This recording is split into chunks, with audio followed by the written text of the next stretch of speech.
बाटे। हाँ पैसा उसा कोनो देवी थे नहीं, वही से सोचनी है कि एक कट्ठा जमीन बाटे रोडवा पर उहे बेचेला। अच्छा। बेच के कुछ इज्जत बचावल जा। तू सोचत का बड़ा तोरा तो भाई रहा कहित के मतलब जमीन लेवेला बा। कहा कहित बड़ा, अरे हम तो ओकरे बिन घरे ने पैसा लगी, तू तो सीधा कहलक हमारे पास पैसा बा कहाँ। तू ही कहीं पर ओकरा पैसा के कमी नहीं तो पूरा गांव में पैसा दाब के रखे लगू तो कितना जमीन लिखवाई बा, फैक्ट्री कराई बा, ट्रैक्टर रही बा, काती कराई बा तो तोरा जमीन में बेचला तोरा पैसा से मतलब रुका एगो आदमी बा हमरा फोन करी थी ओकरा के।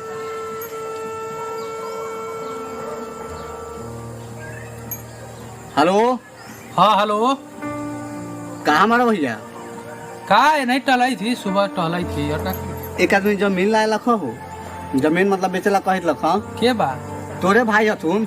हमारे भाई हाँ। कहाँ के जमीन बेचले कहित बा? अरे हो सड़कों पर हवा ने हाँ नीचवा हाँ। उहे बेचला तुम कहित। साला रे मता नहीं सो हमरो बा। रोकले होई थी तुरंत रोकले रोकरा के। ठीक बा आवा आओ तो भैया ठीक बा।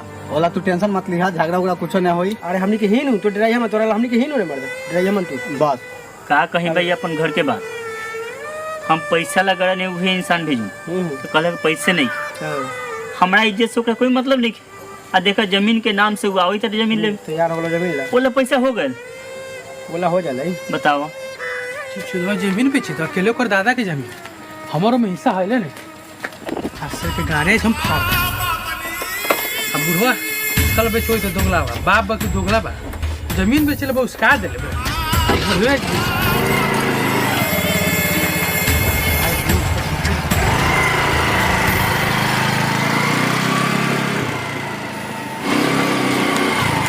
ए बाबू रुको कहाँ जाइत बा?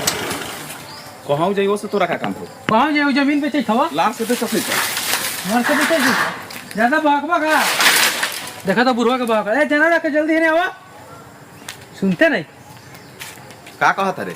जमीन बेचे तो हमार हिस्सा बाकी ने बेची हम सिखैनी है हम तू सिखा लो मैं आधा हिसाब नहीं खे काथी का आधा हिस्सा हो नहीं बा दिमाग मत गरम करो तो वो पूछे तू पूछ चिल्ला ना काथी का लेबे? का थी साला ओकर रुपया सरकार के तू कहने देले रे बेटी के बियाह है तू इज्जत ले के फेरे बार रुपए आने में तुम घर में रख दी का तो तू सरकार काहे ले झाट ले का चल रही हम फैक्ट्री नहीं के चलने कोनो काम चली हम का करी बेची जो जाति बेची? पहले तो जाति करी है आज उहे पूछे तो तू पूछ बैठा गाड़ी पर जल्दी जल्दी बैठा बुढ़ाई में टके के एकर बात कथी बारे एक हिस्सा दे बैठ बैठ आओ बैठा जल्दी दिमाग में चल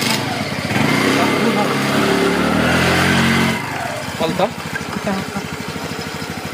जमीन लिखी सब लिख दो घरों पे चम शादी बात आज बुआ गई शादी बात तोर जे कुछ बतियावे का दिमाग शांति करके बतियो। हां बस समझ ले एकर बेटी के बियाह है तोरे नि हर फैक्ट्री न खई चलत समझ ले डीलर वाला का फैक्ट्री पूंजी हमारे हां बोला ला देख बबुआ हमरा बहुत खुशी भल कि तू अपना दम पर एगो फैक्ट्री डाल देले, बहुत हमरा दिल में संतुष्टि मिलल। लेकिन भाई साथे बबुआ गद्दारी करत रे ई हमरा दिल लाई काम तू नहीं किस करत बेटा। गद्दारी काम करत बनी बबुआ देख इहे भाई बाटे, ए भाई के मुंह देख कि जब तू हती चकी रहले सुनु तो तू कहस कि हमरा के दुकान ले चलत इहे भाई कान्हा पर पार के तोरा के दुकान ले जाए आ तू यही भाई के तू बबुआ धोखा देता रे। हमर आंख के सामने जब हमर बड़ बेटा रो देलक हनु तो बबुआ हमर करेज निकल गइल। एकरा चलते खाली तोरा चलते आज हमार दादा परदादा के जमीन बाटे, आज हमरा शौक बा कि उ जमीन बेची, खाली हमरा इज्जत के चलते उ जमीन हमरा बेचे के पड़ता बेटा, बेचे के पड़ता। ए चाचा रुआ चुप रही। ए सुजीत तू जमीन लेबे कि दूसरा के बेच दसी? हम जमीन ले हम पैसा कब देबे? पैसा अभी चल हम घर 1 लाख रुपए देत बनी। ठीक अभी चल के पैसा घर देबो अभी। लेकिन जमीन हमर कब लिखाई? अरे शादी के बाद तो रजिस्ट्री करवा दी जमीन। शादी के बिहान भइला विदा होई ओकरा बाद हमरा जमीन लिखाए के चाहिए। हां ठीक बा लिखाई हमर गाड़ी भाई। ठीक बात हम जाई छी। प्रणाम बाबू।